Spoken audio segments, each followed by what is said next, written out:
अस्सलामु अलैकुम वरहमतुल्लाहि वबरकातुहु। इन्नल हम्दुलिल्लाह नहमदुहु व नस्तईनुहु व नस्तगफिरुहु व नऊज़ु बिल्लाहि मिन शुरूरि अनफुसिना व मिन सय्यिआति अअमालिना।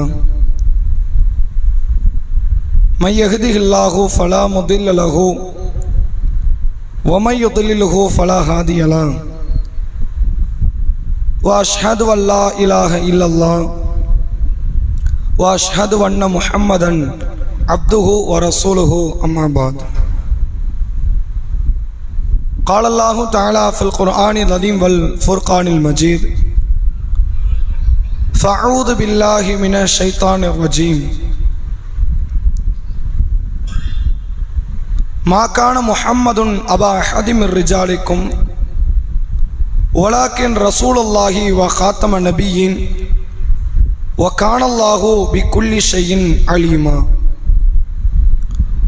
व क़ाल तआला वमा अर्सलनाक इल्ला रहमतल लिल आलमीन। கண்ணியத்திற்கும் பெருமதிப்பிற்கும் உரிய எல்லாம் வல்ல அல்லாஹ்வின் நல்லடியார்களே, அல்லாஹுடைய பேரருளால் வாரந்தோறும் வெள்ளிக்கிழமை மக்ரிப் தொழுகையை தொடர்ந்து மார்க்க சொற்பொழிவு நிகழ்ச்சியை நாம் நடத்தி கொண்டு வருகிற அடிப்படையில் இன்ஷா அல்லாஹ் இந்த ரபியுல் அவ்வல் மாதம் முழுமையாக நபி முஹம்மது ஸல்லல்லாஹு அலைஹி வஸல்லம் அவர்களின் சிறப்புகள் என்கிற தலைப்பின் கீழ் நமக்காக வேண்டி அனுப்பப்பட்ட இறுதி தூதர் நபி முஹம்மது ஸல்லல்லாஹு அலைஹி வஸல்லம் அவர்களை அவர்களுடைய சமுதாயத்திற்கோ அவர்களுக்கோ இறைவனால் வழங்கப்பட்ட சிறப்புகள் என்ன என்பதை ஒரு 4 வார கால தொடர் செய்திகளாக நாம் அனைவரும் அறிந்து கொள்ள இருக்கிறோம். இந்த ரபியுல் அவ்வல் என்கிற இந்த மாதம் நபி அவர்கள் பிறந்தார்கள் என்பதை போன்ற ஒரு செய்தி மக்கள் மத்தியில் வலம் வருகிறது. ரபியுல் அவ்வல் மாதத்தில் நபி அவர்கள் பிறந்ததனால் இந்த மாதத்திற்கோ குறிப்பிட்ட நாட்களுக்கோ கிழமைக்கோ எந்த விதமான புனிதமும் இல்லை என்று நாம் மக்கள் மத்தியில் சொல்லிக் கொண்டு வருகிறோம். நபி அவர்கள் பிறந்த நிகழ்வு என்பது எதர்ச்சையாக நடந்த நிகழ்வுகளில் ஒன்று. அல்லாஹ் ஏற்பாடு செய்திருக்கிறான், நபி அவர்கள் இப்படி ஒரு தூதர் வரப்போகிறார் என்பதை. நபி ஈசா அலைஹிஸ்ஸலாம், மூசா அலைஹிஸ்ஸலாம் போன்ற பல முந்தைய தூதர்களுக்கு அல்லாஹ் உணர்த்தி இருக்கிறான் என்பது போக இறை தூதர் அவர்களுடைய பிறப்பு என்பது அது ஒரு சாதாரண நிகழ்வு. எப்போது இறை தூதர் அவர்களுடைய வாழ்க்கை மக்கள் மத்தியில் பேசப்படுகிற காரியமாக மாறியது என்றால், அவர்கள் நுபுவத் வழங்கப்பட்டு நபி என்கிற அந்தஸ்தை அடைந்து மறைவான கருத்துக்களை எல்லாம் மக்கள் மத்தியில் எடுத்து சொல்லி மக்களை அச்சமூட்டி எச்சரிக்கை செய்து நற்செய்தி சொல்லக்கூடிய இறை தூதராக ஆன பொழுதில் இருந்துதான் இறை தூதர்னா யாருன்னு இந்த உலக மக்களுக்கு, மாந்தர்களுக்கு, வெளி உலகத்திற்கு தெரிய ஆரம்பிக்கிறது. அவர் ரபியுல் அவ்வலை கொண்டு அல்லாஹுடைய ரசூலின் சிறப்புகளை அடைக்கிற முடியாது. இந்த ஒரு மாசம் புகழப்பட வேண்டியவர் என்பது அல்ல, வருடம் 365 நாளும் புகழப்பட வேண்டியவர் அல்லாஹுடைய ரசூல். அந்த அளவிற்கு குணாதிசயங்களையும் வழிபாடுகளையும் அதே போன்று நபி அவர்களிடத்தில் இறையச்சத்தையும் எல்லா நற்பண்புகளையும் நீங்கள் மிகுதியாக பார்க்கலாம். அப்ப நாம தேர்வு செய்ததற்கான காரணம் ரபியுல் அவ்வல்ல ரசூலா பிறந்தாங்கிறதுனால நம்ம தேர்வு செய்யல. இந்த மாதத்தில் நபியை குர்ஆன் சொல்லித்தராத, நபிகளார் சொல்லித்தராத வழிமுறையில் புகழக்கூடிய ஒரு கூட்டம் இருக்கிறார்கள். அது தப்பு. அல்லாஹ்வும் அல்லாஹ்வுடைய ரசூலும் நபியை புகழ்வதற்கென்று சில வடிகால நமக்கு அமைச்சிருக்கிறாங்க. அந்த முறையில் தான் நபி அவர்களை சிறப்பித்து புகழ வேண்டும் என்பதை உணர்த்துவதற்குத்தான் இந்த மாதத்தில் நாம இந்த தலைப்பை தேர்வு செய்திருக்கிறோம். அதில் ஆரம்பமாக அல்லாஹுடைய ரசூல் அவர்களின் சிறப்புகளை குறித்து நாம் பார்ப்பதற்கு முன்பாக ரசூல் ஸல்லல்லாஹு அலைஹி வஸல்லம் அவர்கள் ஏனைய நபிமார்கள் விஷயத்தில் எப்படி நடந்து கொண்டார்கள், அவர்களுடைய பேச்சுக்களோ அவர்களுடைய சம்பந்தப்பட்ட திருமறை குர்ஆனினுடைய ஆயத்துகளோ அல்லது அவர்களுடைய கருத்துக்களோ மக்கள் மத்தியில் பரப்பப்படும் போது ரசூலுல்லாஹ்வுடைய நடவடிக்கை எப்படி இருந்தது என்பதை முதல்ல நம்ம அழுத்தம் திருத்தமாக தெரிந்து கொள்ள வேண்டும். பொதுவாக உலகத்தில் எந்த துறை சார்ந்தவர்களாக இருந்தாலும் சரி, ஒரு ஜூனியர் வந்த சீனியருக்கு மதிப்பு தர மாட்டாங்க. நான் இப்போ முக்கியமான இடத்துல இருக்கிறேன், முந்தியவர்களுக்கு மூதாதையர்களுக்கு மதிப்பு தர வேண்டிய அவசியம் எனக்கு கிடையாது. இது எல்லா துறையிலும் நடைமுறையில் இருக்கும். ஒரு குடும்பத்தை எடுத்துக்கிட்டா இப்போ புதிதாக திருமணமானவர்கள் அல்லது இளமை பருவத்தை அடைந்தவர்கள் முந்தி இத்தனை ஆண்டு காலமாக இந்த குடும்பத்தை வழிநடத்தி கொண்டு இருப்பவர்களுக்கு மதிப்பு தர மாட்டாங்க. ஒரு நிறுவனத்தை எடுத்துக்கொண்டால் நேற்று வரை அந்த நிறுவனத்திற்கு அயராது உழைத்தவர்கள் பாடுபட்டவர்களுக்கு புதிதாக வந்தவர்கள் மதிப்பு தர மாட்டாங்க. இந்த சீனியர் சிட்டிசன் அப்படிங்கிறவங்களுக்கு என்ன கிடையாது, சமுதாயத்தில் மதிப்பு கிடையாது. குடும்பத்திலும் சரி நாட்டிலும் சரி உலக அரங்கில் இதான் நிலை. இந்த தூதுத்துவம் என்பது அது ஒரு குடும்பம் மாதிரி. அந்த குடும்பத்தில் ஒரு இறை தூதர் இன்னொரு இறை தூதரை பழிப்பதோ, ஒரு இறை தூதர் இன்னொரு இறை தூதர்களுக்கு மத்தியில் பாகுபாடு காட்டுவதோ அல்லது அவர்களை மட்டுப்படுத்துவதோ, இது மாதிரியான பண்புகளை இந்த தூதர்கள் என்கிற இந்த குடும்பத்தோடு நீங்க பார்க்க முடியாது. அதுக்கும் மேலாக அல்லாஹ்வுடைய ரசூல் அவர்கள் ஏனைய தூதர்மார்கள் விஷயத்தில் அவர்கள் கொடுத்த மதிப்பு என்ன, அவங்களை எந்த இடத்தில் வைத்து பார்த்தார்கள், தன்னை எப்படி வைத்து பார்த்தார்கள் என்பதை ரசூலுல்லாஹ்வுடைய சிறப்பை அறிந்து கொள்வதற்கு முன்பாக நாம் அதை அறிந்து கொள்ள வேண்டும். அல்லாஹ் திருமறை குர்ஆனில் சூரா அல்-அஹ்ஸாப் என்ற 33வது அத்தியாயம் 40வது வசனத்தில் அல்லாஹ் சொல்கிறான், மா கான முஹம்மதுன் அபா அஹதிம் மிர் ரிஜாலிக்கும். இந்த நபி முஹம்மது அவர்கள் உங்களில் ஆண்களில் எவருக்கும் தந்தை இல்லை. ரசூலுல்லாஹ்க்கு என்ன இல்லை, ஆம்பளை பிள்ளை இல்லை அப்படின்னு அல்லாஹ் இங்க பதிய வைக்கிறான். வலாக்கின் ரசூல் அல்லாஹ், மாறாக இவர் அல்லாஹ்வுடைய ரசூல், வ ஹாத்தம நபியின், நபிமார்களில் ஹாத்தம் ஹத்தும் இறுதியானவர், வ கானல்லாஹு பிக்குல்லி ஷைஇன் அலீமா, அல்லாஹ் அனைத்து பொருட்களையும் அறியக்கூடியவனாக இருக்கிறான் என்று திருமறை குர்ஆனில் நபி அவர்களுக்கு ஒரு பட்டத்தை அல்லாஹ் சூட்டுகிறான். இவர் யார் என்றால் ஹாத்தமுல் அன்பியா, நபிமார்களில் இறுதியானவர், முத்திரையானவர். இவருக்கு பிறகு இனிமேல் என்ன கிடையாது, நபிமார்கள் கிடையாது. இவருக்கு பிறகு நீங்க எதை எதிர்பார்க்கணும், அடுத்த நபி வருவார்னு பார்க்க வேண்டாம், மறுமை எதிர்பாருங்க. அப்படிங்கிற விதத்தில் அல்லாஹ் இந்த வசனத்தை சொல்லி இறை தூதர்களுக்கு, நபிமார்களுக்கு, ரசூல்மார்களுக்கு இறுதி முத்திரை இவர்தான் என்று திருமறை குர்ஆனில் இந்த வசனத்தில் அல்லாஹ் பதிய வைக்கிறான். இந்த வசனத்தில் கூடுதலான இன்னொரு கருத்தையும் இஸ்லாம் பேசுகிறது. மாகான முஹம்மதுன் அபா அஹதி மிர் ரிஜாலிக்கும், இந்த முஹம்மது ஆண் பிள்ளைகளுக்கு தந்தை கிடையாதுங்கிறான். ரசூலுல்லாஹ்வுக்கு 4 பெண் பிள்ளை உண்டு, 4 ஆண் பசங்க உண்டு.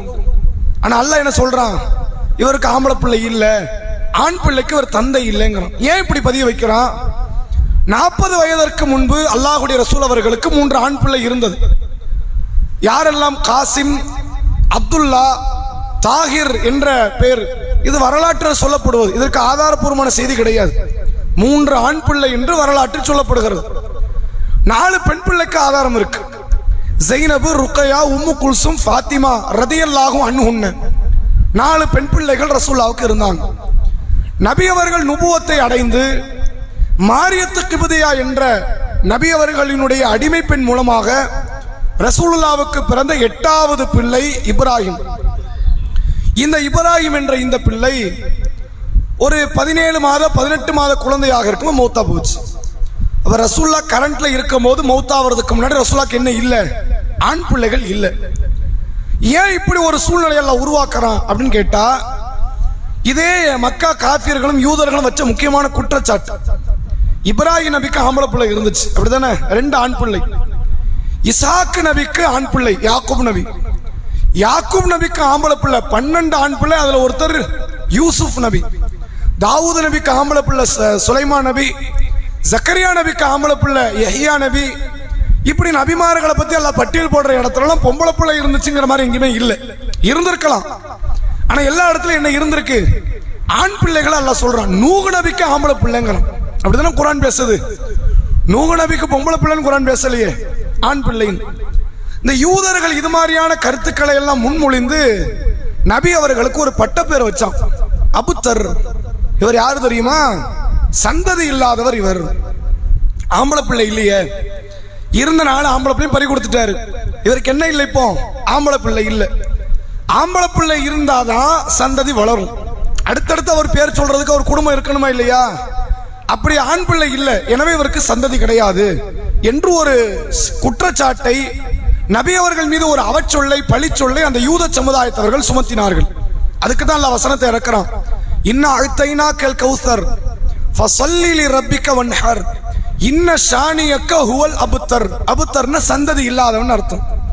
நபியே, உமக்கு கௌசர் நீர் தடாகத்தை நாம் வழங்குகிறோம், நீங்கள் அல்லாஹ்வுக்காக தொழுது அவனுக்காக அறுப்பீராக. இன்ன ஷானியக்க ஹுவல் அபுத்தர், உங்கள் எதிரிதான் சந்ததியற்றவன், நீங்கள் சந்ததி இல்லாதவர் இல்லை அப்படின்னு அல்லாஹ் பதிய வைக்கிறான். ஏன் ரசூலுல்லாஹ்க்கு ஆண் பிள்ளை கொடுக்கல? கொடுத்திருந்தா என்ன அப்படின்ற ஒரு கேள்வி வரும். ரசூல் ஸல்லல்லாஹு அலைஹி வஸல்லம் அவர்களுக்கு ஆண் பிள்ளை இல்லாத போதே நபியினுடைய மருமகன் அலி ரலியல்லாஹு அவர்கள் தான் ரசூலுல்லாஹ்வுக்கு அடுத்த இறை தூதர்னு பேச்சு இருக்கு. இன்னைக்கும் அதை ஒரு கூட்டம் நம்பிக்கிட்டு இருக்கிறாங்க. ரசூலுல்லாஹ்வுக்கு அடுத்த நபி யாரு? அலி ரலியல்லாஹு அன்ஹு. அது அப்படி சொல்லிட்டா கூட பிரச்சனை இல்லை. முதல்ல ஜிப்ரீல் அலைஹிஸ்ஸலாம் யாருக்கு வஹி கொண்டு வந்தாங்க தெரியுமா? அலி ரலியல்லாஹு அன்ஹுக்கு தான் கொண்டு வந்தாங்க. மாத்தி கொண்டு போய் யார்ட்ட கொடுத்துட்டாங்க? ரசூலுல்லாஹ்ட்ட கொடுத்துட்டாங்கன்னே ஒரு பேச்சு உண்டு. ஷியாக்கள் இப்படி பரப்பிக்கிட்டு இருக்கிறாங்க. ஆம்பளை பிள்ளை இல்லாத போதே நபிக்கு அடுத்து ஒரு தூதர் உண்டு, அது அலிதான்னு பேசுற ஒரு நடைமுறை இருக்குன்னா, ஆம்பளை பிள்ளை இருந்தா என்ன ஆகும்? டிக்ளேர் பண்ணிடுவாங்க. இவர் முதலமைச்சர்னா அவர் பையன் தான் அடுத்த முதலமைச்சர், இவர் பிரதம மந்திரி தான் அவர் பையன் தான் அடுத்த பிரதம மந்திரி, இவர் தூதர்னா இவர் பையன் தான் அடுத்த தூதர்னு பேச்சு வந்துடும். அல்லாஹ் என்ன சொல்றான்? மாகான முஹம்மதுன் அபா அஹதி மின் ரிஜாலிக்கும், இந்த முஹம்மது உங்களில் ஆண் பிள்ளைக்கு தந்தை கிடையாது. அப்படின்னா என்ன அர்த்தம்?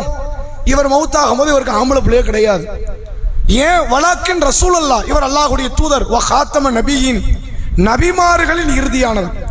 இவருக்கு அடுத்து நபி இல்லைங்கிறதுனால தான் அல்லாஹ் ஆம்பளை பிள்ளையும் கொடுக்கல. ஆண் பிள்ளை கொடுத்தா அப்படி ஒரு பேச்சு வந்துடும். ஆண் பிள்ளை இருக்காருல்ல, வாப்பாவுக்கு அடுத்து புள்ள தானே அடுத்த எல்லா காரியத்தையும், ஆட்சியிலையும் சரி எல்லா காரியத்திலும் பங்கு கொள்ளணும். எனவே இந்த பையன் தான் அடுத்த இறை தூதன் ஒரு பேச்சு வந்துடும். வரக்கூடாதுங்கிறதுக்கு அல்லாஹ் இந்த காரியத்தை செய்தான். அப்ப அல்லாஹ்வுடைய ரசூல் அவர்கள் தான் இறுதி தூதர் என்பது நாம விளங்கிக் கொள்ள வேண்டிய முதன்மையான ஒரு காரியம். இந்த அல்லாஹ்வுடைய ரசூல் தன்னுடைய வாழ்நாளில் பல இறை தூதர்களை நினைவு கூர்ந்திருக்கிறார்கள். குர்ஆன்ல கிட்டத்தட்ட 25 நபிமார்களுடைய பெயர்களை அல்லாஹ் பட்டியலிடுகிறான். ஆதம் அலைஹிஸ்ஸலாம் அவர்கள் தொட்டு நபி ஈசா அலைஹிஸ்ஸலாம் அவர்கள் வரை முக்கியத்துவம் வாய்ந்த சில சமுதாயத்தினுடைய மறுமலர்ச்சிக்கோ சில சமுதாயத்தினுடைய முக்கியமான திருப்பு முனைக்கோ காரணமாக அமைந்த பல இறை தூதர்கள். ஆதம் அலைஹிஸ்ஸலாம், நூஹ் அலைஹிஸ்ஸலாம், இப்ராஹிம் அலைஹிஸ்ஸலாம், அதே போன்று மூசா அலைஹிஸ்ஸலாம், இஸ்மாயில், இசாக் அலைஹிஸ்ஸலாம், ஈசா அலைஹிஸ்ஸலாம், இவங்கெல்லாம் நீங்க பார்த்தீங்கன்னா அந்த சமூகங்களுக்கு ஒரு முக்கியமான திருப்பு முனையாக அமைந்த இறை தூதர்கள். இவங்களை பற்றியெல்லாம் திருக்குர்ஆன்ல பல இடத்தில் வரலாற்று செய்திகளை, சரித்திரங்களை நீங்க பார்க்கலாம். ரசூலுல்லாஹ் இந்த இறை தூதர்களை எல்லாம் பற்றி பேசுகிற இடத்துலலாம் தன்னை அப்படி மட்டப்படுத்தி பேசுவாங்க. நான்லாம் ஒண்ணுமே கிடையாது, இந்த நபிமார்கள் இடத்தோட ஒப்பிடும்போது நான் யாரும் இல்லை, நான் முக்கியமானவன் கிடையாது, அவங்க தான் பெரிய ஆட்கள் அப்படின்னு ரசூலுல்லாஹ் சொன்ன செய்திகளைத்தான் இன்னைக்கு நாம பார்க்க இருக்கிறோம். அதுல முதல் விஷயமாக முதல் இறை தூதராக நம்ம யாரை பார்க்க போறோம்னா இப்ராஹிம் அலைஹிஸ்ஸலாம் என்ற இறை தூதர். ஏன் இப்ராஹிம் அலைஹிஸ்ஸலாமை நாம குறிப்பிடுறோம் அப்படின்னு கேட்டா, திருமறை குர்ஆனில் ஒட்டுமொத்த ஈமான் கொண்டவர்களுக்கு உஸ்வத்துல் ஹசனா யாரு? நம்ம ரசூலுல்லாஹ். அல்லாஹ் குர்ஆன்ல சொல்ற, லக்கது கான லக்கும் ஃபீ ரசூலில்லாஹி உஸ்வத்துல் ஹசனா, இந்த தூதரிடத்தில் அழகிய முன் உதாரணம் இருக்கிறது. உஸ்வத்துல் ஹசனான என்ன அர்த்தம்? அழகிய முன் உதாரணம், முன் உதாரணம் மிக்க வாழ்க்கை அப்படின்னு அல்லாஹ் நமக்கான முன் உதாரணம். இப்ப அல்லாஹ்வுடைய ரசூல் என்று சொன்ன அல்லாஹ் 60வது அத்தியாயம் 4வது வசனத்தில் அல்லாஹ் பேசுறான், நபியே உங்களுக்கும் ஈமான் கொண்டவர்களுக்கும் ஒரு உஸ்வத்துல் ஹசனா இருக்கிறாங்க. யாரு? இந்த இப்ராஹிம் நபின்னு அல்லாஹ் குறிப்பிடுறான். இப்ராஹிம் அலைஹிஸ்ஸலாம் அல்லாஹ்வுடைய ரசூலுக்கே முன் உதாரணம். அப்படிப்பட்டவர் இப்ராஹிம் அலைஹிஸ்ஸலாம் என்று திருக்குர்ஆன் பேசுகிறது. இந்த ரசூலுல்லாஹ் இப்ராஹிம் நபி விஷயத்தில் எப்படி ஒரு பணிவை பேணினார்கள் என்று நீங்க பாருங்க. நம்ம எல்லாருமே ஸலவாத் ஓதுறோம். எங்கெல்லாம் ஓதுறோம்? பாங்குக்கு பிறகு ஸலவாத்தை ஓதுகிறோம். அத்தஹியாத்தினுடைய இருப்பிலே ஸலவாத்தை ஓதுகிறோம். ஜும்மாவுடைய தினம் என்றால் நாம் ஸலவாத்துகளை ஓதுகிறோம். ரசூலுல்லாஹ் அந்த ஸலவாத்துல குறிப்பிட்ட வார்த்தை தெரியுமா? அல்லாஹும்ம ஸல்லி அலா முஹம்மத் வ அலா ஆலி முஹம்மத். இறைவா, முஹம்மது அவர்களுக்கும் முஹம்மது அவருடைய குடும்பத்தாருக்கும் நீ அருள் புரி. எப்படி அருள் புரிய வேண்டும்? கமா ஸல்லைத அலா இப்ராஹிம் வ அலா ஆலி இப்ராஹிம். இப்ராஹிம் அவர்களுக்கும் அவருடைய குடும்பத்தாருக்கும் நீ அருள் புரிந்ததை போன்று நீ கொடு. எங்களை விட அவங்களுக்கு தான் அருள் அதிகம். அல்லாஹ் பேரருள் புரிஞ்சிருக்கிறான். அப்படி அருளை யாருக்கு தரணும்? அல்லாஹ் எனக்கு நீ தா, என் குடும்பத்துக்கு தானே. இப்ப அல்லாஹ்வுடைய ரசூல் அவர்கள் வேண்டினார்கள், நம்மை வேண்டும்படி ஏவினார்கள். தொடர்ச்சியா நபி அவர்கள் கேட்கிறாங்க, அல்லாஹும்ம பாரிக் அலா முஹம்மத் வ அலா ஆலி முஹம்மத். இறைவா, முஹம்மது அவர்களுக்கும் அவருடைய குடும்பத்தாருக்கும் நீ பரக்கத்தை கொடு. எப்படி கொடுக்க வேண்டும்? கமா பாரக்த அலா இப்ராஹிம் வ அலா ஆலி இப்ராஹிம் இன்னக ஹமீதும் மஜீத். இப்ராஹிம் அவர்களுக்கும் அவருடைய குடும்பத்தாருக்கும் நீ பரக்கத்தை கொடுத்த மாதிரி இந்த முஹம்மதுக்கும் முஹம்மதுடைய குடும்பத்தாருக்கும் நீ பரக்கத்தை கொடு. இப்ராஹிம் நபியை விட என்னைக்கு நாம எப்படித்தான் கீழே தாங்கிறது இந்த ஸலவாத்து நமக்கு உணர்த்துது. நாம இப்ராஹிம் நபிக்கு நிகர் கிடையாது, இப்ராஹிம் நபிக்கு மேல கிடையாது, இப்ராஹிம் நபிக்கு கீழே தான் நாம. அதை ரசூலுல்லாஹ் அந்த இடத்துல நமக்கு உணர்த்துறாங்க. இது மட்டும் இல்லையா, இன்னொரு செய்தி நீங்க பார்க்கலாம். திருமறை குர்ஆனில் சூரா பக்கரா என்ற 2வது அத்தியாயம் 260வது வசனம் இப்ராஹிம் நபியை பத்தி ஒரு செய்தி அல்லாஹ் சொல்றான். நீங்க நிறைய கேள்விப்பட்டிருக்கலாம் அந்த செய்தியை. இப்ராஹிம் அலைஹிஸ்ஸலாம் அல்லாஹ்ட்ட கேட்கிறாங்க, ஓ இது கால இப்ராஹிம் ரப்பஹ். இப்ராஹிம் அவர்கள் தன் இறைவனை அழைத்து, ரப்பி என் இறைவா, அரீனி கைஃப துஹீல் மௌத்தா, இறந்து போனவர்களை நீ எப்படி உயிர்ப்பிக்கிற, எனக்கு நீ காட்டுன்னு கேட்கிறாங்க. இப்ராஹிம் நபி என்ன கேட்கிறாங்க? மௌத்தா போனவங்கள மறுபடியும் நீ உயிர்ப்பிக்க போற. ஆதம் நபியில ஆரம்பிச்சு கடைசி நபர் வரைக்கும் கொண்டு வந்து நிறுத்த போற, எல்லார்ட்டையும் விசாரிக்க போற, எல்லாருக்கும் சொர்க்க நரகத்தை தர போற, அதெல்லாம் ஓகே. நீ எப்படி உயிர்ப்பிக்கிற, எனக்கு நீ அதை காட்ட அப்படின்னு இப்ராஹிம் நபி கேட்கிறாங்க. அப்ப அல்லாஹ் திருப்பி கேட்கிறான், கால அவலம் துக்மின், இப்ராஹிமே நீங்க நம்பிக்கை கொள்ளலையான்னு கேட்கிறான்.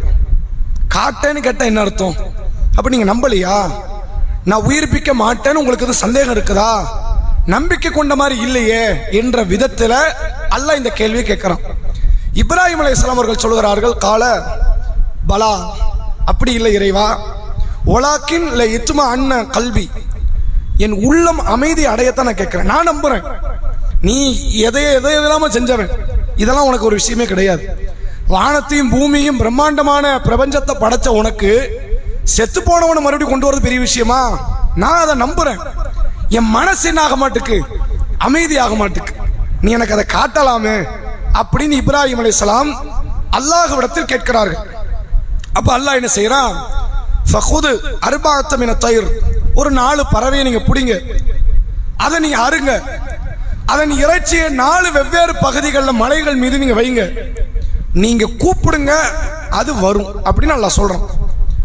அது வந்த உடனே அல்லாஹ் ரப்புல் ஆலமீன் சொல்கிறான், வஅல்லம் அன்னல்லாஹ அஸீஸுன் ஹக்கீம், அல்லாஹ் மிகைத்தவன் ஞானமிக்கவன் என்பதை நபியே இப்ராஹிமே நீங்கள் அறிந்து கொள்ளுங்கள். அல்லாஹ் இந்த இடத்துல பதிய வைக்கிறான்.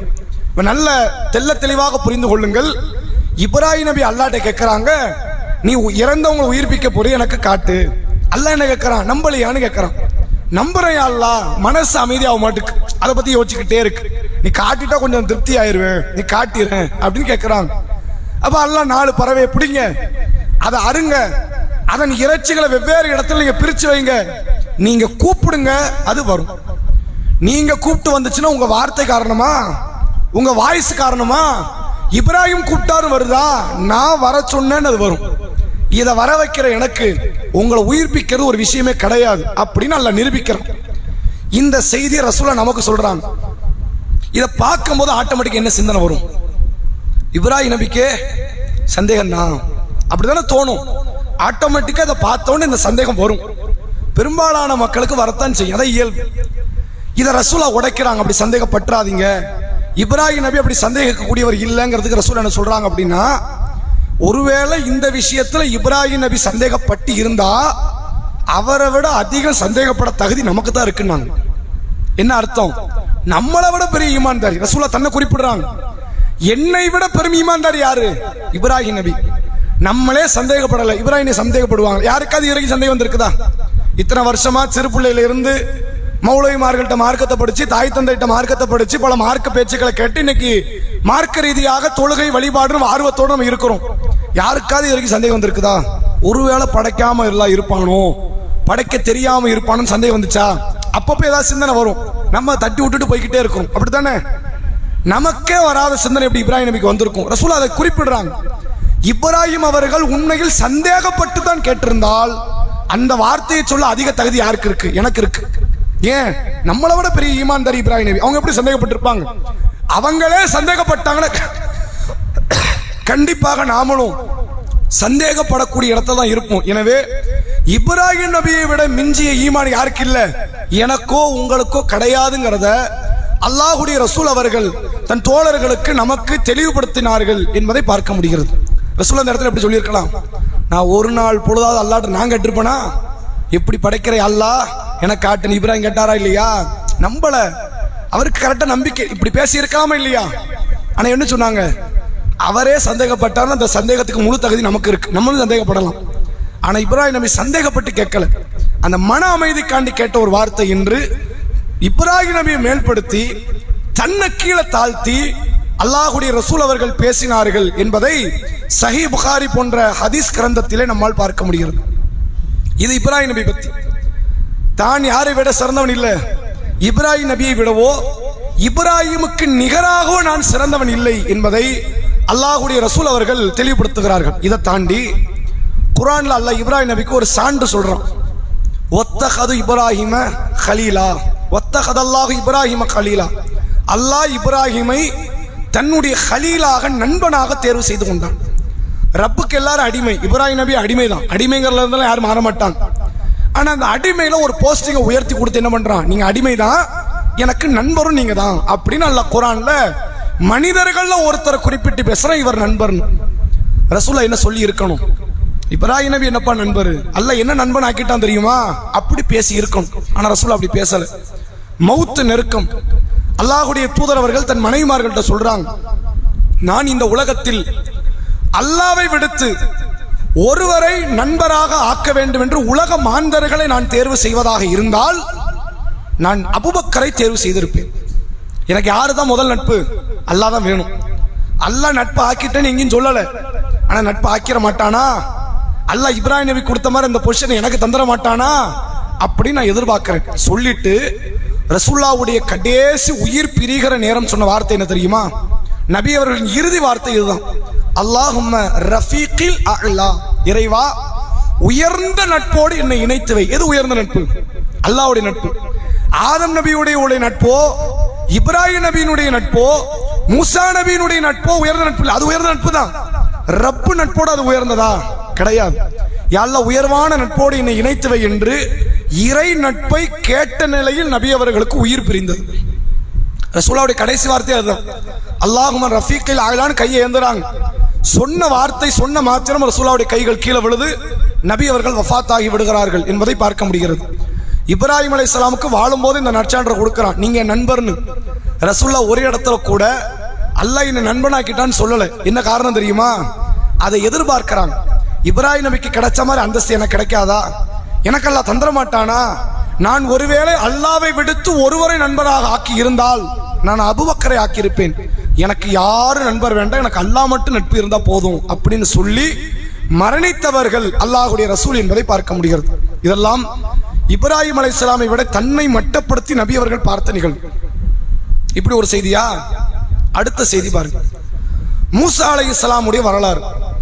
இந்த வரலாறை படிக்கிற அத்தனை பேருமே அவங்க சிந்தனையில ஒரு பின்பம் ஒன்று உருவாயிரும், மூசா நபி சரியான கோபப்படக்கூடிய நபர். இந்த சிந்தனை வரலைன்னா தான் தப்பு, வந்தா தப்பு கிடையாது. ஏன்? இஸ்லாத்தை தழுவுவதற்கு முன்னாலேயே ஒருவரை அடித்து கொலை செய்தவர் மூசா அலைஹிஸ்ஸலாம். குர்ஆன் நமக்கு சொல்லுது. மூசா அலைஹிஸ்ஸலாமுக்கு இஸ்லாம் வரல, ஏகத்துவத்தினுடைய சிந்தனையில் இருக்கிறாங்க, அல்லாஹ் மட்டும் தான் கடவுளுங்கிற சிந்தனையில் இருக்காங்க, அதுல மாற்றம் இல்லை. நபி ஆகல. நபி ஆவதற்கு முன்னால் இவர் சமூகத்தை சார்ந்த ஒருவரும் ஃபிரௌன் சமூகத்தை சார்ந்த ஒருவனுக்கும் மத்தியில் சண்டை. இவர் சமூகத்தை சார்ந்தவர் மூசா கிட்ட வழக்கு கொண்டு வரார். என்ன அவன் அடிக்கிறான், நம்ம ஆட்களே அடிக்கிறான் பாத்தீங்களா மூசாவை, நீங்க கேட்க மாட்டீங்களா? அவர் என்ன பண்றாரு, வழக்கை தீர்க்கக்கூடிய இடத்துல எதிரணியை சார்ந்தவரை ஒரு அடி அடிச்சிடறாரு. ஒரு அடி ஆளு மவுத், ஒரே அடிதான் ஆளு மவுத். அதுக்கப்புறம் மூசா நபி அதை நினைச்சு கட்டுமையா வருத்தப்பட்டாங்க. இதெல்லாம் நுபுவத்துக்கு முன்னாடி. இதையே எங்க வரைக்கும் வருத்தப்படுறாங்க, கியாமத்து நாள் வரைக்கும் வருத்தப்படுறாங்க. மக்ஷருடைய பெருவழியில மூசா நபி இடத்தில் சென்று மக்கள் எல்லாம் பரிந்துரைக்காக போய் நிற்கும் போது மூசா நபி சொல்றாங்க, நான் ஒரு கொலை பண்ணிட்டேன், என்னுடைய அறியாமை காலத்துல நான் என்ன செஞ்சுட்டேன், ஒரு கொலை பண்ணிட்டேன். அல்லாஹ் என்ன செய்வான்னு எனக்கு தெரியாது, அதனால் என்கிட்ட பரிந்துரைக்கு வராதீங்கன்னாங்க. மூசா நபியினுடைய வரலாற்றை படிக்கும் போது நமக்கு என்ன சிந்தனை வரணும், மூசா நபி கடுமையாக கோபப்படுகிற இடத்துல உள்ளவர்னு தோணும். இது மட்டும் இல்லை, மூசா நபி கடல் கடந்து போறாங்க, ஹாரூன் நபியும் அழைத்து கொண்டு பனி இஸ்ரவேல் சமுதாயத்தை அழைத்து கொண்டு போறாங்க. போனவங்க என்ன பண்றாங்க, ஹாரூன் நபிட்ட மக்களை ஒப்படைச்சிட்டு, ஹாரூனே நீங்க மக்களை கூப்பிட்டு பின்னாடி வாங்க, நான் கொஞ்சம் வேகமா தூர் சீனியா மலைக்கு போறேன். அல்லாஹ் என்ன சொன்னா, 40 இரவு வாக்கு கொடுத்தான் தூர் சீனியா மலையில இருந்து, நீங்க போங்க ஃபிரௌன்ட்ட மார்க்கத்தை சொல்லுங்க, மக்கள் அழைச்சிட்டு வாங்க. 40 நைட்டு முடிஞ்சிருச்சு, 40 நாள் தான் டைமிங், 40 நாள் முடிஞ்சிருச்சு. நான் தூர் சீனியா மலைக்கு போறேன், அல்லாஹ்வுடைய அருளை எதிர்பார்த்து வேகமாக போறேன், நீங்க பின்னாடி வாங்கன்னு சொல்லிட்டு போயிட்டாங்க மூசா நபி. மூசா நபி தூர் சீனியா மலைக்கு வந்த உடனே அல்லாஹ் பேசுறான், மூசாவே ஏன் அவசரப்பட்டு வந்தீங்க, அல்லாஹ் உன் அருளை எதிர்பார்த்து வந்தேன். அப்படியா, சாமியரின்னு ஒருத்தவங்க கூட்டத்தை ஒருத்தர் இருந்தானா, அவன் உங்க சமுதாயத்தை வழிகெடுத்துட்டான். ஏகத்துவ கொள்கை கொண்டு வந்தீங்க, கடவுள் ஒருத்தங்கிற சிந்தனை கொண்டு வந்தீங்க, அங்க என்ன ஆயிடுச்சு, கடவுள் ஒருத்த மட்டும் இல்ல 2 பேர் இருக்கிறாங்க 3 பேர் இருக்கிறாங்கன்னு அவன் மாத்திட்டான். அந்த மக்கள் வழிகட்டு போயிட்டாங்க, விட்டுட்டு வந்துட்டீங்களே நீங்க அப்படின்னு அல்லாஹ் சொன்ன உடனே கடுமையாக கோபப்பட்டு தன் சமுதாய மக்களிடத்துல சென்று தௌராத் ஏட்ட கையில வச்சிருக்காங்க, கீழே போட்டாங்க. கீழே போட்டது மட்டும் இல்லாமல் ஹாரூன் நபியுடைய தாடியை பிடிச்சு விசாரிக்கிறாங்க. கடுமையான கோபம், உன்னை நம்பி இந்த சமுதாயத்தை நான் விட்டுட்டு வந்தேனே. ஹாரூன் நபி சொல்றாங்க, அவங்க என்னையே மிகைக்கிறாங்க, நான் என்ன செய்ய முடியும், நீங்க இருந்தாலும் இதான் நிலைமை, அவ்வளவு பேர் கூட்டத்தை நம்ம ஏத்து நிக்க முடியுமா அப்படின்ன உடனே அந்த காளை கன்றை அவர்கள் ஸ்தங்கத்தால் உருக்கி அணிகலனால் உருக்கி சென்ற காளை கன்றை எரிச்சு அதை கடல்ல கரைத்தார்கள் என்பதை பார்க்க முடியும். இந்த செய்தியெல்லாம் நீங்க பாருங்களேன், மூசா நபி எப்படிப்பட்ட நபர், நமக்கு இயல்பா என்ன தோணும், கடுமையாக கோபப்படுகிற நபர், அப்படிதானே? ரசூலுக்கு மாற்றமா ஒரு தகவலை பதிய வைக்கிறாங்க. இந்த இடத்துல என்ன செஞ்சாங்க தெரியுமா, ஒரு முறை நபி அவர்களுக்கு கனிமத்து பொருள் வருது. கனிமத் என்றால் போர்க்களத்தில் வெற்றி கொள்ளப்பட்ட பொருட்கள். ரசூல் அந்த வெற்றி கொள்ளப்பட்ட பொருளை பங்கு பிரிக்கிறாங்க. இவங்களுக்கு ஒரு பகுதி, இந்த இஸ்லாத்தை புதுசா ஏத்துக்கிட்டாங்க அவங்களுக்கு ஒரு பகுதி, இவர் நிறைய அவங்க குடும்பத்தை தியாகம் பண்ணியிருக்காங்க இவங்களுக்கு ஒரு பகுதி அப்படின்னு ரசூலா பங்கு பிரிக்கிறாங்க. ஒருவர் உட்கார்ந்துகிட்டு கேட்கிறாரு, யஅதில் அபுல் காசிம் முகமது, ரசூலாக்குன்னு ஒரு பட்ட பேர் என்ன, அபுல் காசிம். ரசூலா காசிம்னு ஒரு பிள்ளை இருந்துச்சு, காசிம் வாப்பா என்னது அபுல் காசிம். ரசூலாக்கு இந்த பேரை சொல்லியும் கூப்பிட்டாங்க, மார்க்கத்தை தப்பும் கிடையாது. அவர் சொல்றாரு, யஅதில் அபுல் காசிம், அபுல் காசிமே நீதியா நடங்குங்கிறார். இந்த வார்த்தைய உலகத்துல யாரை பார்த்தாலும் கேட்கலாம், பேசலாம். அபூபக்கர் ரலியல்லாஹு அன்ஹு அவங்கள பார்த்து கூட சொல்லலாம், யாரும் சொல்லக்கூடாது, நபியை பார்த்து சொல்ல முடியாது. ஏன், அல்லாஹ்வை நம்பி அனுப்பின ஒருவர், நமக்கு அவர் துரோகம் பண்ணுவாரா, துரோகம் பண்ண மாட்டார். இவர் கேட்கிறாரு, யஅதில் அபுல் காசிம், அபுல் காசிமே நீங்கள் நீதியாக நடங்க. ரசூலுக்கு கடுமையான கோபம். உடனே ரசூலா பொறுமையாயிட்டு இருந்த சொன்னாங்க, மூசாவுக்கு அல்லாஹ் அருள் புரியட்டும். ஏன் சம்பந்தமில்ல மூசா நபி இழுக்கிறாங்க, தெளிவுபடுத்துறாங்க. அவங்க சமுதாய மக்கள் அவருக்கு அவ்வளோ நெருக்கடியை கொடுத்தோம், ஒரு பொறுமை மீறினது இல்லை தெரியுமா அப்படின்னாங்க. நமக்கு வரலாறு படிக்கும்போது நமக்கு எப்படி தெரியுது, கடும் கோபப்படக்கூடிய ஒரு மூசா நபின்னு. ஆனா ரசூலா தெளிவுபடுத்துறாங்க, அப்படி கிடையாது. அவர்கிட்ட ஆரம்பத்தில் அப்படி ஒரு பண்பு இருந்தது. ஆனால் சமுதாயம் கொடுக்கிற சித்திரவதையை இந்த அளவுக்குலாம் யாரும் சகிக்க முடியாது, நம்மலாம் கோபப்பட்டுருவோம். மூசா நபி எவ்வளவு பொறுமைசாலி தெரியுமா அப்படிங்கிறாங்க. தன்னை மட்டப்படுத்துறாங்க ரசூல்லா, மூசா நபியை உயர்த்தி பேசுகிறார்கள் என்பதை பார்க்க முடிகிறது. இதே போன்று ரசூல்லாவுடைய காலத்துல ஒரு கடை வீதியில ஒரு முஸ்லிமும் யூதரும் வியாபாரம் பேசிக்கிட்டு இருக்கிறாங்க. வியாபாரத்துல அந்த ஏத்த இறக்கம், காசு யாரு கூட குறைன்னு பேச்சுவார்த்தை ஓடுது. அப்படி போகும்போது அந்த யூதர் என்ன பண்றாரு, அகிலத்தாரில் அனைவரையும் விட மூசாவை சிறப்பித்த அல்லாஹ் மேல சத்தியம் அப்படிங்கிறார். அவர் யார் மேலதான் சத்தியம் பண்ணி இருக்கிறாரு, அல்லாஹ் மேலதான். ஆனா வார்த்தையில எவ்வளவு வில்லங்க இருக்குன்னு வருங்க. அகிலத்தாரில் அனைவரையும் விட மூசாவை சிறப்பித்த அல்லாஹ் மேல சத்தியம் அப்படின்னு ஒண்ணு இந்த அன்சாரி தோழருக்கு கடுமையான ஆத்திரம். நம்ம கூட ஒரு தூதர் இருக்கிறாரு, அது நம்ம தூதரு, நம்ம தூதரை புகழாம இவன் யார புகழ்றான், மூசா நபியை புகழ்றான்னு ஒரு அட்டி விட்டுட்டார். நேரம் அந்த யூதர் யார்கிட்ட வழக்க கொண்டு வராரு? ரசூல்லாட்ட. இவன் பரப்பிக்கிட்டு இருக்கிறானே, நபி முகமது அவர்கள் வாழை கொண்டு பரப்புனார் மார்க்கத்தை, கத்தியை காட்டி மிரட்டிட்டானாம்.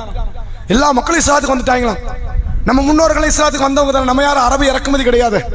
நம்ம பாட்டனாரோ அவருக்கு பாட்டனாரோ யாரோ இஸ்லாத்துக்கு வந்தது, நாம இஸ்லாத்துல இருக்கிறோம். கத்தியை காட்டி முகமது மிரட்டிட்டாரு. முஸ்லிம் மக்கள் கத்தியை காட்டி மிரட்டினோன்னு என்ன பண்ணிட்டாங்க? எல்லா மக்களும் முஸ்லீம் ஆயிட்டாங்க. அந்த யூதர் ரசூல்லாட்ட வந்து வழக்கு கேட்கிறார், நியாயத்தை கேட்கிறார். பிரச்சனை யாரை வச்சு? மூசாவா முகமதான் பிரச்சனை. யூதன் எந்த அளவுக்கு நம்புறான்? இவர்கிட்ட போனா நீதி கிடைக்கும் நம்பி வரான். அவன் எவ்வளவு நம்பிக்கை அவன்கிட்ட இருந்திருந்தா இங்க வந்திருப்பான். யோசிச்சு பாருங்க. பிரச்சனையே நம்மளை பத்தி வைங்க, நம்ம சிறந்தவரா இல்லையாங்கிறதா பிரச்சனை. நம்மகிட்ட ஒருத்த வழக்கு கேட்க வருவானா, நியாயம் கேட்க வருவானா? வந்தா நம்ம என்ன தீர்ப்பு கொடுப்போம்? அவன் நான் தான் சிறந்தவன், கரெக்டா தான் சொல்லியிருக்கிறான், அவன் அடிச்சதெல்லாம் சரிதான், அப்படித்தானே வரணும். ரசூல் ஸல்லல்லாஹு அலைஹி வஸல்லம் அவர்கள் அடித்த அன்சாரி தோழரை கண்டிச்சுட்டு சொல்றாங்க, மூசாவை விட நான் சிறந்தவன் என்னை ஒருபோதும் சொல்லாதீங்கிறாங்க. மூசாவை விட நான் சிறந்தவன் என்று என்னை குறித்து பேசாதீர்கள். மூசா தான் சிறந்தவன். ஏன் சிறந்தவர் தெரியுமா? மறுமை நாளில் முதலில் கண் விழித்து எழுந்து விடுகிற நபர்களில் நான் தான் முதல் நபர். ஆனால் நான் எந்திரிச்சு பார்ப்பேன், அர்ஷுடைய காலை பிடித்து கொண்டு நபி மூசா அலைஹிஸ்ஸலாம் அவர்கள் நிற்பார்கள். எனக்கு என்ன தோணும் தெரியுமா?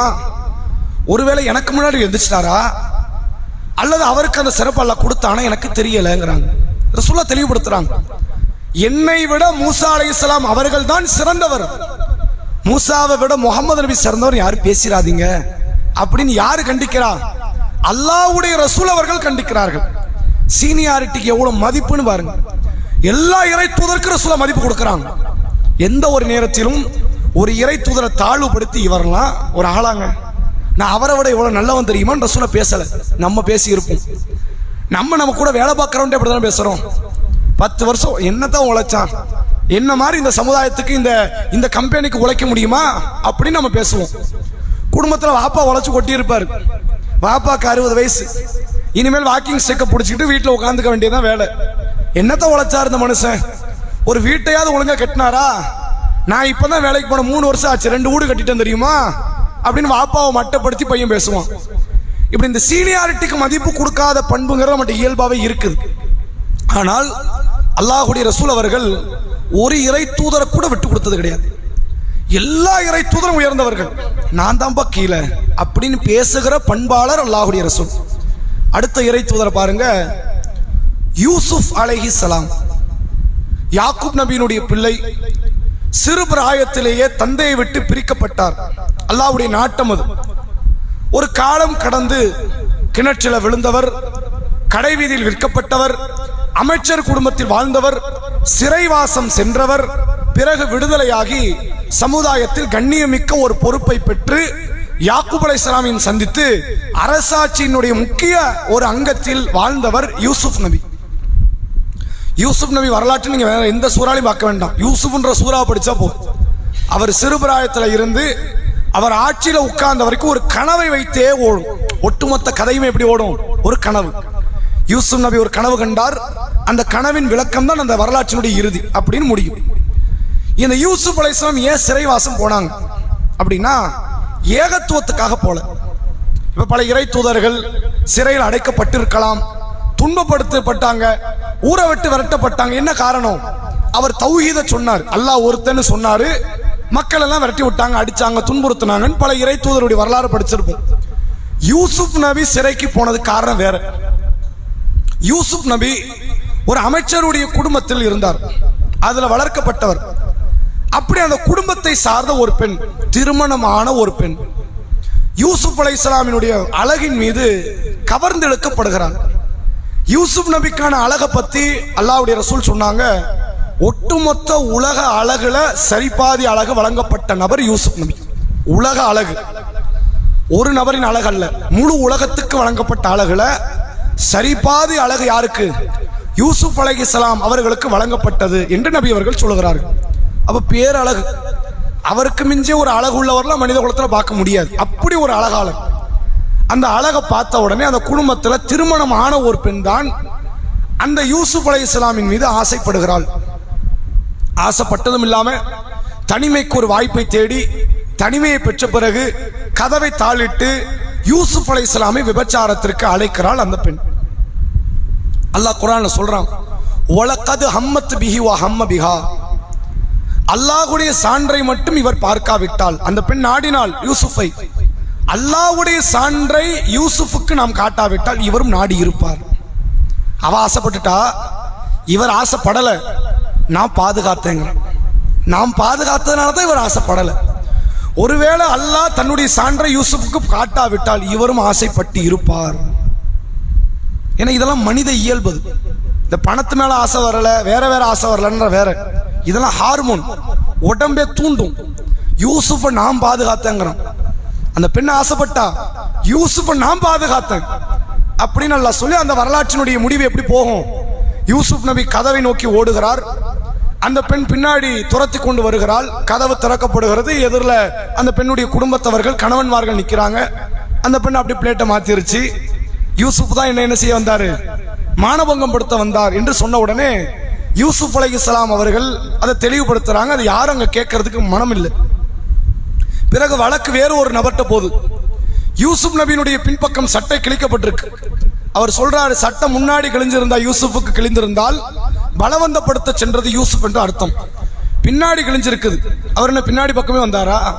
அப்போ உன் மனைவி தான் தப்பு பண்ணி இருக்கிறான்னு பிரச்சனைய தீர்வு வந்துருச்சு.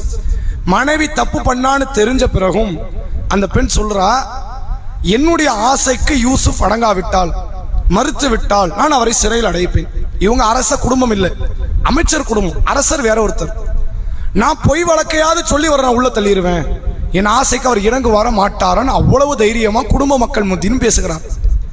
யூசுப் நபி என்ன சொல்றாங்க? ஆசைக்கு அடங்குற வேலையெல்லாம் கிடையாது, நீ சிறைவாசம் கொடுத்தாலும் எனக்கு போதும். அல்லாட்ட யூசுப் நபி கேட்கிறாங்க, இறைவா, இந்த பெண்கள் அழைப்பதை விட எனக்கு சிறைவாசம் எவ்வளவோ மேல் அப்படிங்கிறாங்க. ஜெயில் வாழ்க்கை எவ்வளவு மோசம் தெரியுமா? அனுபவிச்சவன்ட்ட போய் கேட்டு பாரு. நோயோட கூட வாழ்ந்துடலாம், கை கால் இல்லாம வாழ்ந்துடலாம், மனைவி இல்லாம கணவன் இல்லாம பிள்ளைங்க இல்லாம வாழ்ந்துடலாம், சோறு இல்லாம வாழ்ந்துடலாம். எவனாவது கொடுப்பான், கையேந்தனா கொடுப்பான். சுதந்திரம் இல்லைன்னு வைங்க, அதை விட ஒரு கொடிய நிகழ்வே கிடையாது. 4 செவத்துக்குள்ள அடைஞ்சு கடத்தான் தான் அதனுடைய வழி தெரியும். யூசுப் நபி தப்பே செய்யாமல் சிறைவாசத்துல கொண்டு வந்து சேர்த்தாங்க. ஒரு நாள், ஒரு வாரம், ஒரு மாசம், ஒரு வருஷம் இல்லை, பல ஆண்டுகள் ஓடிக்கிட்டே இருக்கு. ஒரு மனுஷனுடைய வாழ்க்கை எவ்வளவு சீரழியும் தெரியுமா? இன்றைக்கு இந்தியாவில் சில வழக்குகளை பார்க்கலாம். அந்த குண்டு வெடிப்பு, அந்த பிரச்சனை, இந்த பிரச்சனை, ஏதாவது ஒரு காரியங்களை சொல்லி இஸ்லாமியர்களை சந்தேகத்தின் பெயரால் கைது செய்து விடுகிறார்கள். அப்படி கைது செய்தவர்கள் 20 வருஷம் 25 வருஷம் கழிஞ்சதுக்கு அப்புறம் இவர் குற்றமற்றவர் நிரூபிச்சு வெளியே தள்ளின ஆட்கள் எத்தனை பேர் இருக்காங்க தெரியுமா? குஜராத்தில் ஒரு பெரிய கலவரம் ஒன்று நடந்தது. கோத்ரா என்ற ரயிலை கொளுத்தி விட்டார்கள். கொளுத்தி விட்ட ஒரு முஸ்லிமையும் பழியும் போட்டாங்க. அதுல சில பேரை கொண்டு போய் ஜெயில போட்டாங்க. எத்தனை வருஷம் ஆச்சு? கிட்டத்தட்ட 23 வருஷம் ஆச்சு. 2002 நடந்துச்சு இந்த சம்பவம். 2025 வெளியே வராங்க. வெளியே வந்தவங்களுக்கு என்ன தெரியுமா பேரு? அவன் 22 வருஷம் 23 வருஷம் ஜெயில வாழ்ந்துட்டு இவன் குற்றம் இல்லாதவன், இவன் மீது குற்றம் நிரூபிக்கப்படல அப்படின்னு சொல்லி வெளியே தள்ளிட்டாங்க. அப்ப நல்லா யோசிச்சு பாருங்க, யூசுப் அலைஹிஸ்ஸலாம் எந்த குற்றம் செய்யாமல் பல ஆண்டுகள் வாழ்ந்தாங்க. பிறகு சிறைக்குள்ள 2 தோழர்கள். அந்த 2 தோழர் கனவு காண்றாங்க. ஒருத்தர் கனவுக்கு யூசுப் நபி விளக்கம் கொடுக்கிறாங்க. ஒருத்தர் என்ன கனவு காண்றாரு? மது ரசம், அதாவது இந்த பழங்களை வைத்து மது தயாரிக்கிற மாதிரி அவருக்கு கனவு வருது. யூசுப் நபி இறை தூதர், அவங்க சொல்றாங்க, மது தயாரிக்கிற மாதிரி கனவு வந்துச்சா? அப்ப நீ அரசர்கிட்ட ஒரு முக்கியமான பொறுப்புக்கு போற அப்படின்னு அர்த்தம். இன்னொருத்தர் சொல்றாரு, ரொட்டி துண்டை தலையில நான் வச்சிருக்கிறேன், பறவைகள் வந்து கொத்தி திங்குது. அப்படியா? அப்படி கனவு கண்டியா? அப்போ உனக்கு மரண தண்டனை கிடைக்க போகுதுன்னு அர்த்தம். யூசுப் கனவுக்கு விளக்கம் கொடுக்குறாங்க. அதே மாதிரி அவருக்கு மரண தண்டனை, இவருக்கு விடுதலை கிடைக்குது. விடுதலைக்கு போற நபர்கிட்ட சொல்றாரு, என்னை பத்தி நீ அரசர்கிட்ட கொஞ்சம் பேசு, இந்த வழக்கை பத்தி விசாரிக்க சொல்லு. அரசருக்கு வழக்கை பத்தி உண்மையான கருத்து தெரியாது, அவர் விசாரிக்கட்டும் அப்படின்னு. போனவர் மறந்துட்டார். அவருக்கு கிடைச்ச பதவியில ஆண்டுகள் உருண்டோடுது. அரசர் ஒரு கனவு காண்றார். 7 மாடுகள், கொளுத்த மாடு, 7 மெலிந்த மாடு, 7 நெற்கதிர்கள், இது மாதிரி ஒரு கனவு வருது. விளக்கம் தெரியல. பக்கத்தில் உள்ளவர்கிட்ட விளக்கம் கேட்கிறார். இந்த மதுரசம் தயாரிக்க வந்தார்ல அரசர், பக்கத்துல பொறுப்பு, அவர்கிட்ட விளக்கம் கேட்கிறார். அவர் என்ன பண்றாரு? விளக்கத்தை தர. யாராவது பிடிங்க அந்த பிள்ளைய, உட்காந்துட்டே இருக்கீங்களே, இப்படி தூக்குங்க, நீ இங்க உட்காருங்க.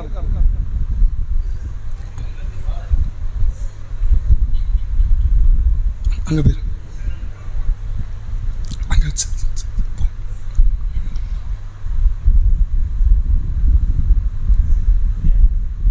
அரசர் என்ன செய்யறாரு? தன்னுடைய கனவுக்கான விளக்கத்தை கேட்கிறார். கனவுக்கான விளக்கத்தை கேட்கும் போது இந்த மதுரசம் தயாரிக்கிற இந்த நபர் மறுபடியும் யூசுப் நபியை போய் சந்திச்சு விளக்கத்தை கேட்டு வந்ததுக்கு அப்புறம் யார்கிட்ட போன விளக்கத்தை கேட்டதுக்கு அப்புறத்துக்கு தான் யூசுப் நபியை பற்றி விசாரிக்க வருகிறது. யூசுப் நபிக்கு விடுதலை கொடுக்கிறார் அரசர். கொடுக்கிற நேரம் வரும்போது யூசுப் அலைஹிஸ்ஸலாம் என்ன சொன்னாங்க தெரியுமா? என்னை பற்றி ஒரு வழக்கு பல ஆண்டுகளுக்கு முன்னாடி பேசப்பட்டுச்சு. நான் தப்பு பண்ணவேங்கிற மாதிரி எனக்கு கொண்டு வந்து சேர்த்தாங்க. நான் உண்மையிலே தப்பு பண்ணனா இல்லையான்னு விளக்கம் தெரியாம நான் சிறைச்சாலையிலிருந்து வரல. முதல்ல வழக்கு எடுங்க, விசாரிங்க, விசாரிச்சுட்டு விடுதலை கொடுங்க. அரசு ஸ்ட்ரைட்டா விடுதலை கொடுக்க வந்துட்டார். இத்தனை வருஷம் ஒருத்தர் ஜெயில இருந்திருக்கிறார். அட தப்பே பண்ணாலும் பரவாயில்ல, அந்த மனுஷனை வெளியே விடுங்கன்னு அரசர் சொல்றாரு. யூசுப் நபி என்ன சொல்றாங்க? நான் வெளியே வர்ற மாதிரி இல்லப்பா, நீ வழக்கு எடு. முதல்ல என்னை பத்தி பேசப்பட்டுச்சு, ஒரு பொம்பளை வந்து சொல்லிச்சா இல்லையா, பிராது கொடுத்துச்சே, அந்த பொம்பளை இப்படி நான் தப்பு பண்ணனா இல்லையான்னு முதல்ல கேளு. தப்பு பண்ணலன்னு சொன்னா மட்டும் நீங்க என்ன வெளியிடுங்க, முதல்ல விசாரிங்க அப்படின்னு சொல்றாங்க. பிறகு விசாரிக்கப்படுகிறது. அந்த பெண் குற்றத்தை ஒப்புக்கொள்றாங்க. ஆமா, அவர் தப்பு பண்ணல, நான் தான் தப்பு பண்ணேன்னு சொன்ன உடனே யூசுப் நபி சிறைச்சாலிருந்து வெளியே வரார். இந்த செய்தி ரசூலா மென்ஷன் பண்றாங்க. சஹி முஸ்லிம்ல இந்த செய்தி நீங்க பார்க்கலாம். ரசூலா சொல்றாங்க, யூசுப் நபிக்கு அந்த அரசர் ஒரு வாய்ப்பு கொடுத்தார். என்ன வாய்ப்பு? இப்ப தப்பு நீ பண்ணுனியோ இல்லையோ எனக்கு தேவையில்லை, நீ கனவுக்கு வழக்கம் கொடுத்திருக்க, நீ வெளியே வாடினார். யூசுப் நபி என்ன சொன்னாரு? நான் வெளியே வரமாட்டேன்னார். என் மீது சொல்லப்பட்ட குற்றச்சாட்டு என்ன நிலவரம் எனக்கு தெரிஞ்சாதான் சிறையை விட்டு வெளியே வருவேங்கிறாரு யூசுப் நபி. ரசூல் அதை சொல்லிட்டு சொல்றாங்க, ஒருவேளை யூசுப் நபி இடத்துல நான் இருந்தேன்னு வைங்க, அல்ஹம்துலில்லாஹ் நான் வெளியே வந்திருப்பேன்.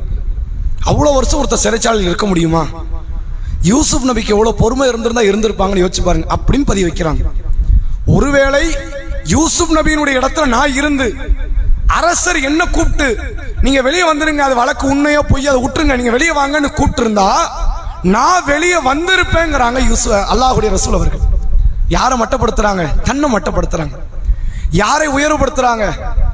யூசுப் அலைஹிஸ்ஸலாம் அவர்களை உயர்வுபடுத்தி அவர் மாதிரிலாம் சகிச்சுக்கிட்டு பொறுமையால இருக்க முடியாதுப்பா, நம்மெல்லாம் வெளியே வந்துருவோம் அப்படின்னு அல்லாஹ்வுடைய ரசூல் அவர்கள் தன்னை மட்டப்படுத்தி பேசுகிறார்கள் என்பதை பார்க்க முடிகிறது.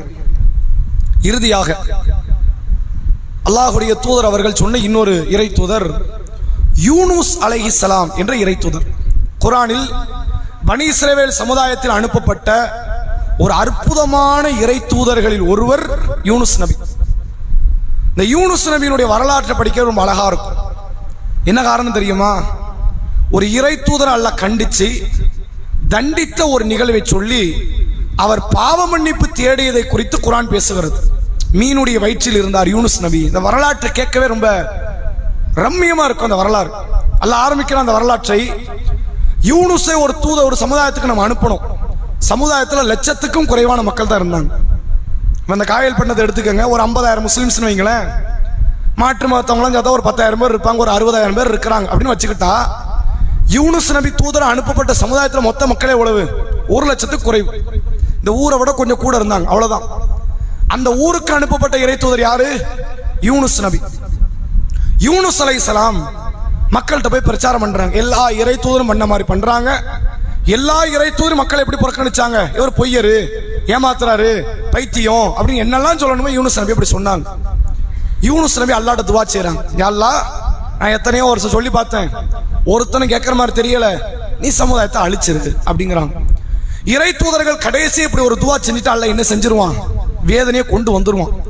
நூஹ் நபி சமுதாயம், லூத் நபி சமுதாயம், ஆது நபி சமுதாயம், அதாவது ஹூத் நபியின் சமுதாயம், எல்லா இறை தூதர் சமுதாயத்துக்கு தான் அல்லாஹ் பண்ணான். இங்க அல்லாஹ் என்ன பண்ணிட்டான்? வேதனையை கொண்டு வரான். வேதனை எப்படி வருது? கார் மேகங்களா வருது, கருப்பு மேகம். அல்லாஹ் சில சமுதாயத்துக்கு அப்படி வேதனை கொண்டு போயிருக்கிறான். யூனுஸ் நபி சமுதாயத்துக்கு அப்படி வேதனை கொண்டு வரான். யூனுஸ் நபி அல்லாஹ் என்ன முன்னாடி சொல்லிட்டான், நீங்க கிளம்பிருங்க, வேதனை வரப்போது நீங்க இருக்கக்கூடாது, நீங்க கிளம்புங்க, நான் அவங்க அழிச்சிடறேன்னு சொல்லிட்டான் அல்லாஹ். அப்ப யூனுஸ் நபி போயிட்டாங்க.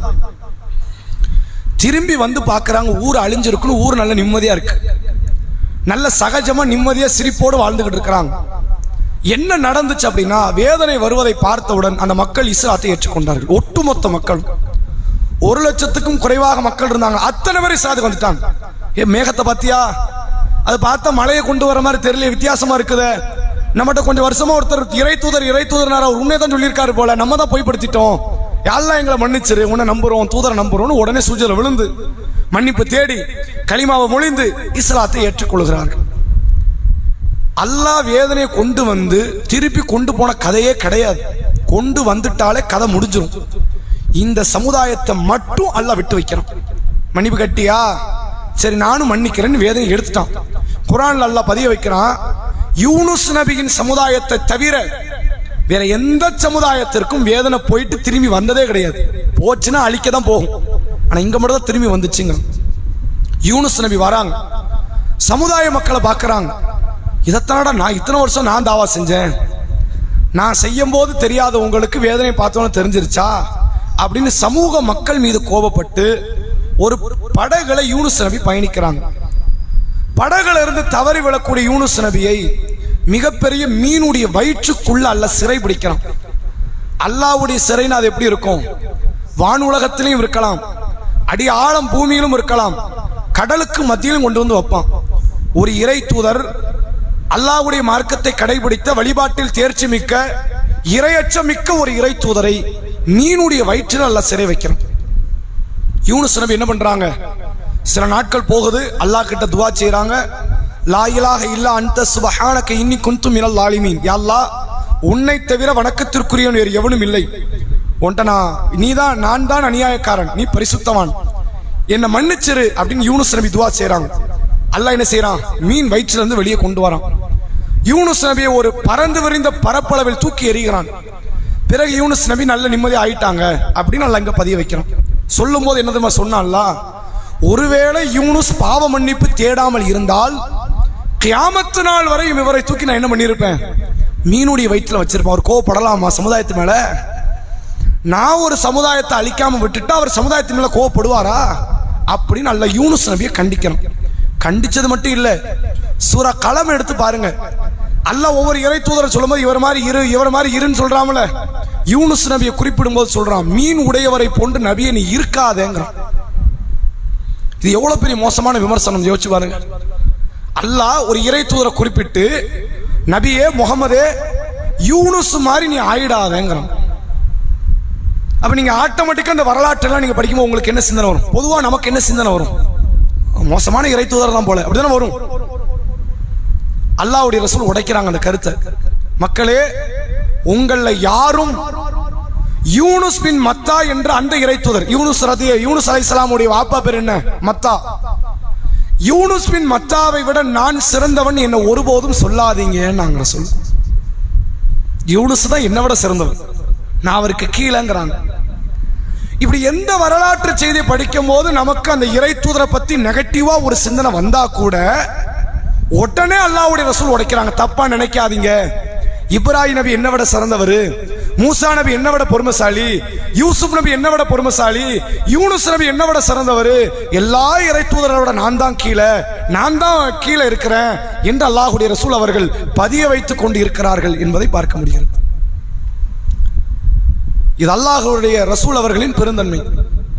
அது மார்க்க செய்தி என்பது ஒரு பக்கம், ரசூலுல்லாஹ்வுடைய பெருந்தன்மை.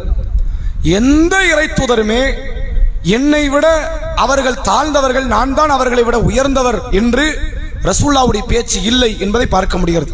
உண்மையில் அல்லாஹ்வுடைய ரசூல் அவர்களுடைய பெருந்தன்மை நம்மளெல்லாம் பெரிய வியப்புல ஆழ்த்துது.